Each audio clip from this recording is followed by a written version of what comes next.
കൊല്ലം ആദിച്ചനല്ലൂരിൽ ഡ്രൈവറെയും ക്ലീനറെയും INTUC loading തൊഴിലാളികൾ മർദ്ദിച്ചു. വളമിറക്കുന്നതുമായി ബന്ധപ്പെട്ട തർക്കമാണ് മർദ്ദനത്തിൽ കലാശിച്ചത്. സംഭവത്തിൽ ഇരുവിഭാഗവും ചാത്തന്നൂർ പോലീസിൽ പരാതി നൽകിയിട്ടുണ്ട്. മർദ്ദനത്തിന്റെ ദൃശ്യങ്ങൾ പുറത്തുവന്നു. ദൃശ്യങ്ങളിലേക്ക് ആദ്യം.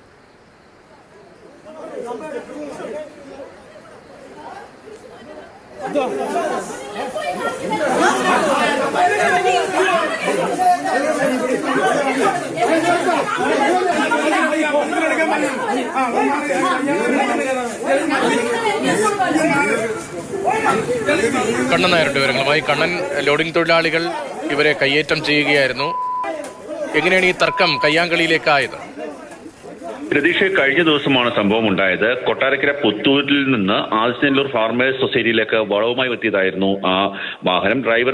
ഡ്രൈവർ പെരുമൺ സ്വദേശിയായിട്ടുള്ള രാജു, അദ്ദേഹത്തിന്റെ സഹായിയും ഉണ്ടായിരുന്നു. 6 ചാക്ക് വളം മാത്രമായിരുന്നു ഉണ്ടായിരുന്നത്. സാധാരണ 6 ചാക്ക് വളമൊക്കെ ആണെങ്കിൽ ഈ ഡ്രൈവറും സഹായിയും ചേർന്ന് ഇറക്കി വെക്കുകയാണ് പതിവ്.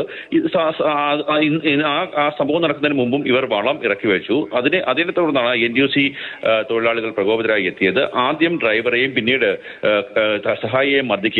ഡ്രൈവറുടെ മൂക്ക് മർദ്ദനത്തിൽ പൊട്ടിയിട്ടുണ്ട്. ഇതിനുശേഷം ചാത്തന്നൂർ പോലീസിൽ പരാതി നൽകി. പരാതിയുടെ അടിസ്ഥാനത്തിൽ ഇരുഭാഗങ്ങളെയും ഇന്ന് പോലീസ് അവിടേക്ക് വിളിച്ചു വരുത്തി. പോലീസിന്റെ സാന്നിധ്യത്തിൽ നടത്തിയ ചർച്ചയിൽ ഒത്തുതീർപ്പായിട്ടുണ്ടെന്നാണ് നമുക്ക് മനസ്സിലാക്കുവാൻ സാധിക്കുന്നത്. പക്ഷേ ഇത്തരത്തിലുള്ള ഒരു സംഭവം, അതായത് ഒരു 5-6 ചാക്ക് വളം ഇറക്കുന്നതിന് വേണ്ടി തൊഴിലാളികളെ വിളിച്ചില്ല എന്നുള്ള കാരണം പറഞ്ഞാണ് ക്രൂരമായിട്ടുള്ള മർദ്ദനം ഉണ്ടായത്. INTUC തൊഴിലാളികളും അവർക്ക് മർദ്ദനമേറ്റു എന്ന് പറഞ്ഞ് പോലീസിനെ സമീപിച്ചിരുന്നു. അവസാനം ഇന്ന് പോലീസ് സ്റ്റേഷനിൽ വെച്ച് നടത്തിയ ഒത്തുതീർപ്പ് ചർച്ചയിൽ പ്രശ്നം പരിഹരിക്കുകയായിരുന്നു.